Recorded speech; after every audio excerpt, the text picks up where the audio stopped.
डोहाळे जेवणाच्या वेळेस आईंनी करंज्या केलेल्या त्याचीच ही रेसिपी. इकडे एक खोबरं आईंनी किसून घेतलं, त्यानंतर त्याला थोडंसं भाजलं जेणेकरून त्या जास्त दिवस टिकतील आणि खराब होणार नाही. अर्धी वाटी साखर घेतलेली, चवीनुसार त्यांनी साखर टाकली, मला जास्त गोड आवडत नाही म्हणून. त्यानंतर त्यात 3 चमचे वेलची पावडर आणि ड्रायफ्रुट्स टाकून घेतले, ते छान मिक्स केलं आणि इकडे पीठ मळायला घेतलं. 2 वाट्या मैदा आणि अर्ध्या वाटीला वर रवा घेतला आणि ते छान मिक्स करून घेतलं. त्यात थोडंसं तेल टाकलं, मळून घेतलं आणि हे थोडंसं घट्ट मळायचं आहे पीठ. त्याच्यानंतर त्याच्या लाट्या करायला घेतल्या.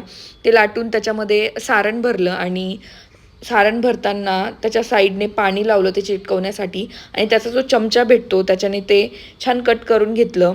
तर आता लवकरच गौरी गणपती पण येत आहेत, तर आईंची ही रेसिपी तुम्ही नक्की ट्राय करा. ह्या करंज्या खूप खुसखुशीत आणि छान लागतात चवीला आणि ते कशा झाल्या हे आम्हाला कमेंट सेक्शनमध्ये नक्की सांगा आणि आपण भेटूया नेक्स्ट व्हिडिओमध्ये. बाय.